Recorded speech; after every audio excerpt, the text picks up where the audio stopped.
So we've been asking football fans in the Sliced and Diced group and also in the Vanarama groups what they think about sponsoring a club and club sponsors. And the general vibe is the fans are very appreciative and really very aware that without club sponsors and sponsoring the club, many clubs wouldn't actually even survive. So in this episode today, what we're going to do is dig into club sponsorship and find out a little bit more about what sponsoring clubs is all about. Football, Sliced and Diced with Sedgemoor FM and Somerset FA. Welcome to Sliced and Diced, where we have open and honest conversations about local football. This is Paul Coltman from Somerset FA, and I'm Neil Fellows from Sedgemoor FM. We've been threatening, actually, Paul, for a few episodes, haven't we, about having a group of people into the studio, and look what we've got today. We're all here. Who knew we could get this many people in the cupboard? That's true, yeah. If only people could see what's going on, eh? So, we've said in this episode what we're going to do is dig into football sponsorship and really find out what it's all about.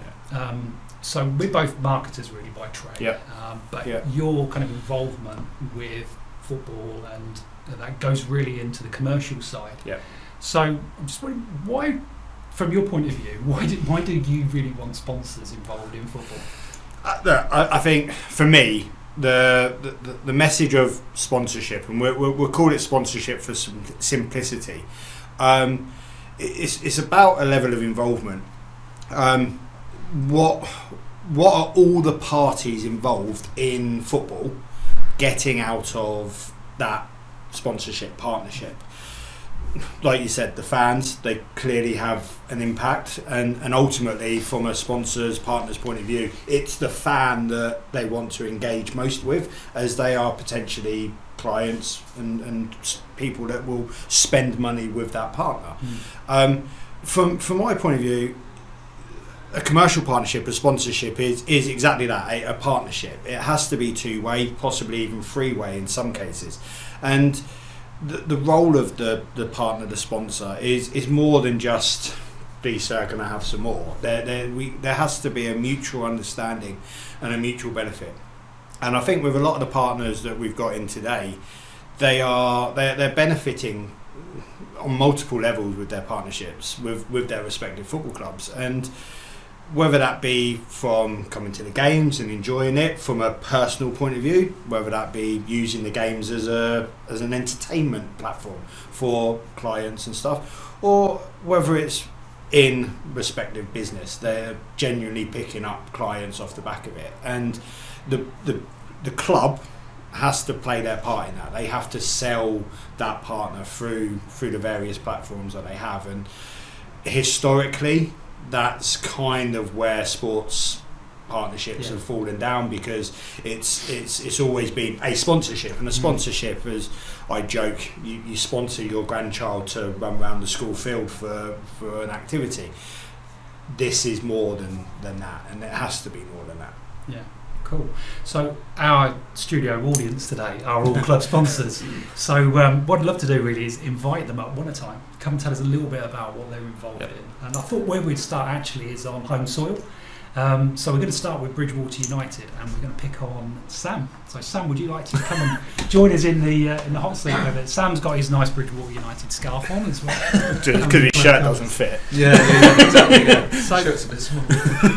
So Sam, tell us a little bit about who you are and what your business does. Yeah, so my name's Sam Smith. I'm part of Paul Smith Associates. We're insurance brokers in the town centre, and we're mostly commercial insurance brokers, but we do a lot of personal lines as well now, so car insurance, house insurance. But our main focus is being local and staying with local people and local businesses. And what got you involved in sponsoring Bridgwater United? So I'm not entirely sure how we fell into it, really. I think we sort of went along to a couple of business meetings, which the club were running. They're really good. Paul and I had a bit of a discussion about it, and we've always liked football. I mean, we've been to Bridgwater United God knows how many times. I played for the under-18s for a bit. Dad coached with the women's team for a while, and we sort of it's almost a bit of a sort of duty in a weird sort of way to make sure it keeps going, it keeps offering a great sort of environment for the local people, and that's sort of how we got into it, really. What do you hope to sort of get as a sponsor from being involved with the club? We obviously it's a big thing for us to be able to get new business from it, naturally, because we spend money, so we want to make sure that we get something back from it. On the flip side of it as well, though, we get to go to games, and we love football. We're big football fans myself and Paul. We see our clients down there. Some are in the room, which is lovely, so we'll get to see them, have a chat with them, and it's not about business for a change, it's purely personal, and that's not just in businesses either, it's personal clients, people that we do car insurance for, and you get to say hello. We sponsor games, we get invited to nice things, we get nice scarves. I think actually Paul bought this one. We've got shirts that I can't fit into, so that's great. So it's a lot more than just that, really. As Paul rightly said, it's all about having a partnership. It's both ways, isn't it? So. No, definitely. You mentioned there, and again, it'd be a question that I probably repeat to all of the partners, but you mentioned there about getting that return on investment. Obviously, the magic ROI is the first question that any prospective partner will ask of the club. You mentioned there that actually a big part of your ROI is return on involvement, and going to the games, seeing your clients. Is that as vital, if not more vital in some respects, than that one big client that covers your investment? I think so, yeah, because I mean the club themselves are clients of ours. Obviously we try and help them out as best we can, but I think the involvement level is just as important, really, especially in this day and age, especially just after COVID, where, you know, as a business you weren't allowed to go and see people, you had to stay in, it was all about phones and stuff like that. So even now, even though it's only a couple of years on, we're sort of, it's nice to go out and speak to people, isn't it? And to feel involved and to feel part of it. We get invited to meetings, we find out what's going on with the club, and it's just a nice feeling. You're part of a family, so yeah, it's just as important, really. Sam, thank you very much for joining us. Let's give Sam a nice big round of applause. So we're going to travel a little bit up the motorway, up to Weston, and invite Gary to come and join us. Hi guys. Hi Gary. Gary, tell us a little bit about you and your company. And Okay, so we're Somerset Hot Tubs. What we do is in the name. We've been around 19 years this year, and we started in Taunton, moved to Bridgwater, and now we've moved all up to two-storey showroom in Weston to Mare, half a mile from the ground. And we wanted to bring the affordable luxury to the southwest. Which do the players pop round after a game? So maybe this season when we do something different with them, but we certainly look after Ollie's tub, the managing director, and that type of thing, bits and pieces. So yeah, it's a good experience. Tell us, how did you get involved with Weston? Well, I'll try and keep it very short. So we were approached by some ex-professional footballers to sponsor a match in 2021 at Weston, which is all to do with various charities around the country. So we agreed to do that.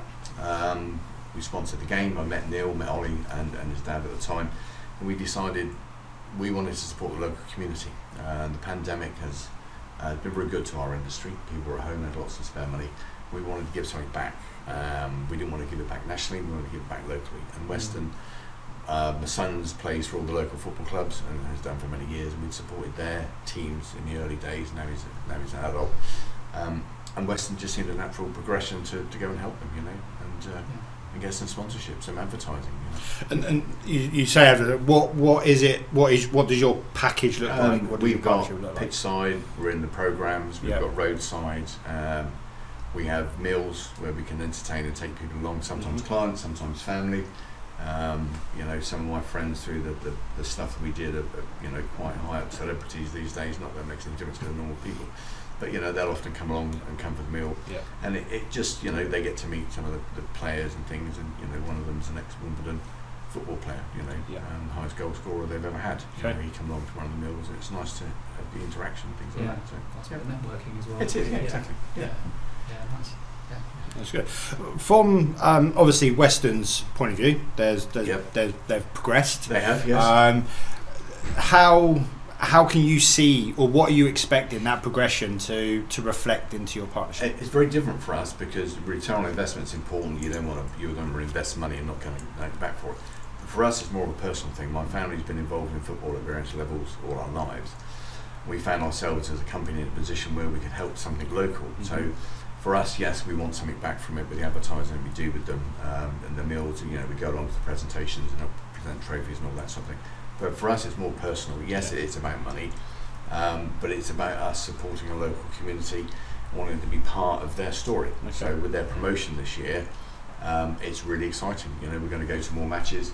We're probably going to have more involvement with the club and that type of thing. And there's an energy with that success as well, isn't there? Yeah, there is. And it makes us very proud to think we can actually support the team, and we want to get some shirts now into the showroom signed and in the offices and that type of thing. So for us, it's more of a personal involvement. It is about money, it is important, but it's about a personal thing for us. Thank you, Gary. Oh, you're welcome. Thank you very much. Cheers, guys. So we're going to go as far south as we're going to go today, all the way down to Yeovil. So Matt, would you like to come join us? Lovely. Cheers. So, Matt, tell us about you and the company that you work for. So I'm the managing director of Bamfords, a family business based in Yeovil. We've been going now this is our 15th year. All sorts of construction, really. So mechanical, electrical, both domestic and commercial, as well as a growing sort of building section, which is sort of my tie-up with the chairman, I guess, really, in the connections of where our relationship started. Because he's in that kind of industry as well, isn't he? Yeah, absolutely. Yeah. So, for you, what do you actually do with the club? How do you sponsor the club? So we are the main stand sponsor this year, as well as the tunnel, which we're replacing. Sponsoring a tunnel. I've never heard of tunnel sponsorship before. I think every part of that ground will have some sort of sponsorship this year. If there's space, it's an asset. And as well as investing time, my team have spent a lot of time there, not only working on the club, but also with the staff. I spent a day there yesterday going through some reviews. So I think as much as financial is important, it is as much as the time that we can put and the energy towards these clubs on whatever level they may be. Obviously, Yeovil's had a little bit of a checkered past, and some fresh energy and some time and some love, I think, really. As well as a couple of ciders, hopefully, along the way. I think that's important what you say there, and I see that across what I do. When the partners are coming in, they obviously bring a skill set that the football club might not have within their current committee or within their current structure. And actually, I find over time, as that partnership develops, that person's skills become relevant to a particular part of the club, and they tend to adopt more involvement, keep the partnership going, but have more of a hold in what's going on. It's interesting that you say that in the early stages of what you're doing at Yeovil, you've already got involved in a lot more than just partnering the stand, the tunnel, and the bits and pieces. Well, the club's a family, but a club is also a business, and I think that the sponsors, as all us chaps here, are businessmen at heart, and I think that injection of time, energy, and acumen, I guess, is key to the success and longevity. Because I think if Yeovil didn't have the tweak that was made, the quite substantial tweak, shall we say, I don't think the club would be here. I really don't. So. And I think that comes back to what I said before about that ROI having that multiple meaning. The return on involvement is just as vital, if not more vital. Yeah, definitely the involvement. I don't think the investment quite just yet. No. And looking forward to next season as well. We've already heard from someone from Weston today, with Gary. Yeah. There's yourself. We've got Tony coming on in a minute. Tony, obviously from Taunton. It's going to be quite interesting locally as well, I think, next season. And Bath. And Bath, absolutely. No, it should be some fun, and hopefully mean that we can all get some serious numbers and some revenue behind the gates, because that's one thing we've certainly struggled with over the last few years. So come on down and see the work we've done. It's going to be a mad season, and I think that will carry on into the County Cup with there being more teams at the same level. There's obviously going to be some serious bragging rights up for grabs. So it's going to be an exciting season for sure. Matt, thank you for joining us. Lovely, thanks for your Cheers. time. So we're going to come back up the motorway just a little bit Yep. to Taunton. Tony.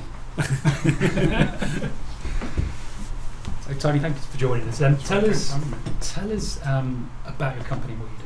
Okay, so I'm Tony Dunn of Walpole Dunn Accountants. So we're a firm of accountants. We've got an office in Taunton, satellite office in Bridgwater. Started about 7 years ago now.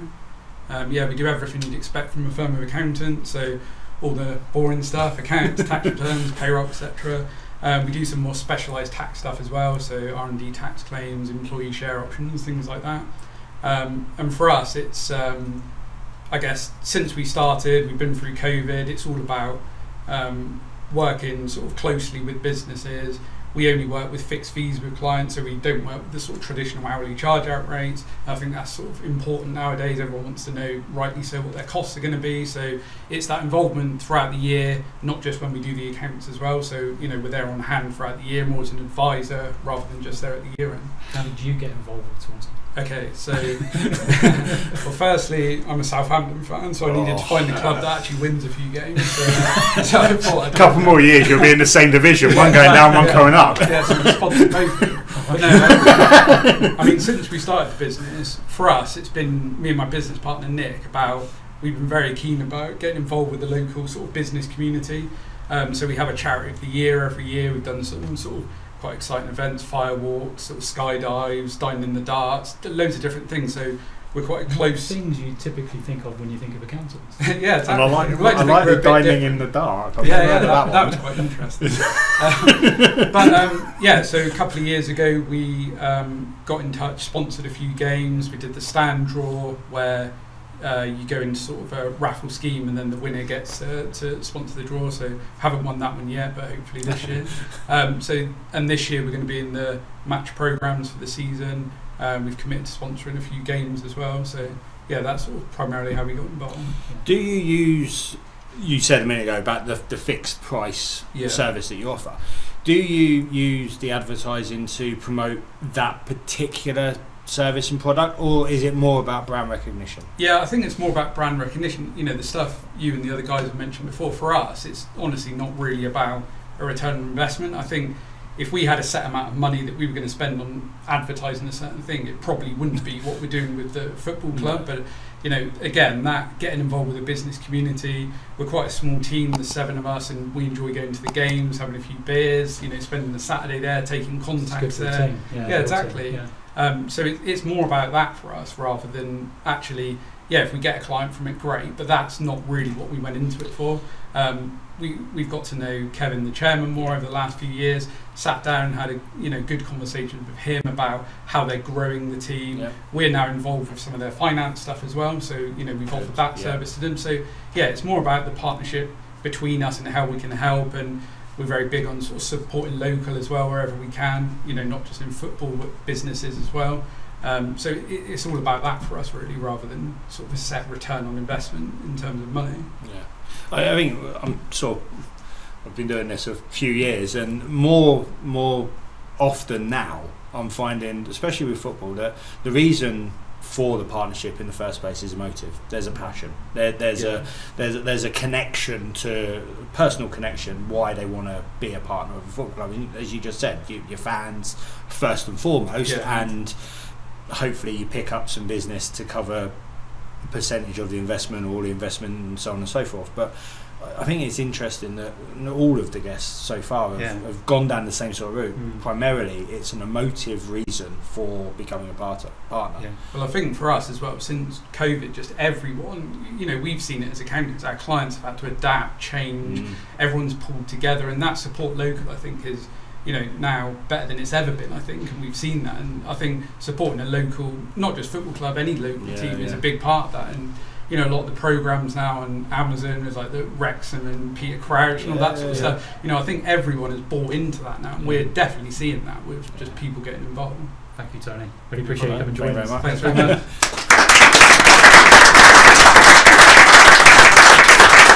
So we're back at the motorway, and we're coming back into Bridgwater, and Daryl, can you join us?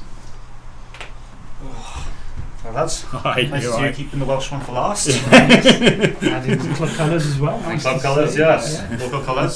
So tell us who you are and what you I'm Daryl Smith. I am the Managing Director and owner of Southwest Trade Frames. We are local family-run window and door company. We supply and install windows, doors, porches, anything generally you get sort of from a home improvement UPVC company. We're based locally in Bridgwater, and we very much family-run sort of business, very family-focused and very local-focused business. And how did you get involved in things with Bridgwater? Oh, well, where do we start? You're quite a new partner, aren't you? I am, yeah. So it kind of the same sort of story as Sam touched on. We joined a business network group, and while we were there, just by chance, at the time, my youngest boy was playing football, and he still is now, and I was part of the sort of coaching setup, helping out, and one of the owners offered the opportunity for my youngest boy to be a mascot for the last game of the season. As you do, you take up the opportunity, and we came down for the day, and from the moment we got there, it was such a warm welcome, and everybody was so nice to us, and obviously my lad came out, the only mascot at the time, he came out with the team, and he loved it, and same as kind of what the other guys have probably picked up on, he sort of picked up a spark in the football side for me again, whereas I've always been a Premier League football fan previously. I'm a Man United fan, so it's gone a bit downhill since then. So I lost a lot of love for football. All these football fans that are coming up with names of football clubs, and how can they class themselves as football fans? Yeovil, Weston, Bridgwater. Yeah, so we sort of fell in love with football, and then a couple of times, we went to the game, and then we got involved in sponsoring a game, and was hooked. And I'm there nearly every game. So the business networking really has been the key, probably. The business networking was probably the prime sort of grab, because I wouldn't have. I knew previously about Bridgwater Town, but I never really heard of Bridgwater United until I got invited down, and that's when I found out. Obviously, it's the same club. And all in one. And I got sweet talked into coming to a couple of events, and then I was like, take my money. So take that, and I'm sure they were very grateful. Oh yeah, they didn't.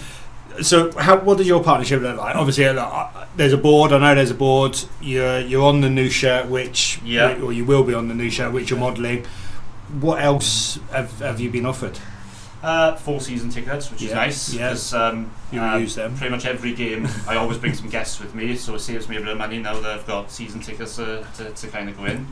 I try to really not get too involved in what's going on there, because sometimes I feel like I've got imposter syndrome when I turn up, and I don't want to be, I'm a sponsor, everybody run and do things for me, so I kind of try to stay away as much as I can, but I like to get involved in the networking, and the one thing with the football club it's got a really good core of networking businesses, and yourself, Neil, obviously we've met a few times, and Sam previously, and the one thing they've got there, and they're quite fortunate that they've always got good businesses locally to fall back on, and as a business we rely heavily on the other businesses that are there as well. So as a business it's been massive for us really, and hopefully, as we talk about ROI, the investment, primarily when we first came in, there was talk of the magnitude of Bridgwater United, how big it is. You've got the academy and new stadiums coming in. So initially, as a business point of view, you think,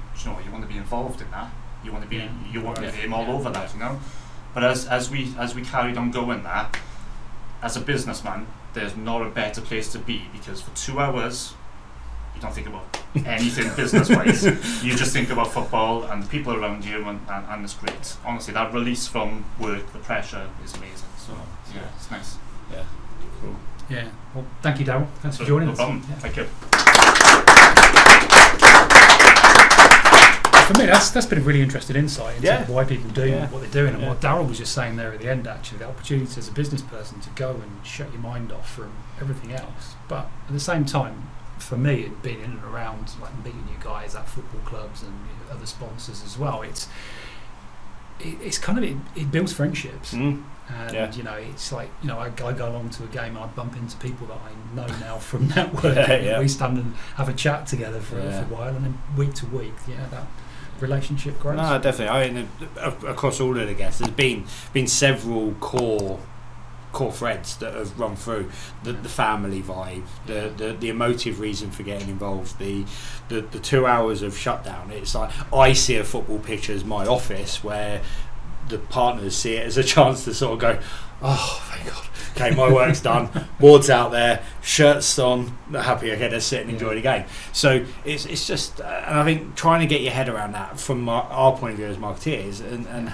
trying to understand why is always going to make it easier for fans to understand why their partners are involved, why we want to get more involved.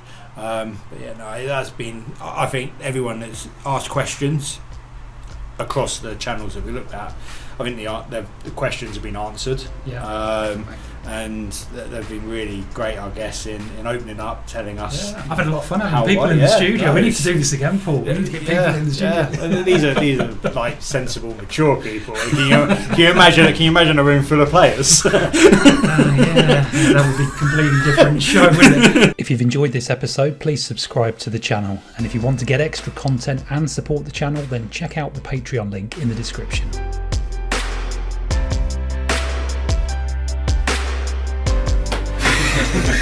The pressure of the audience. Who knew?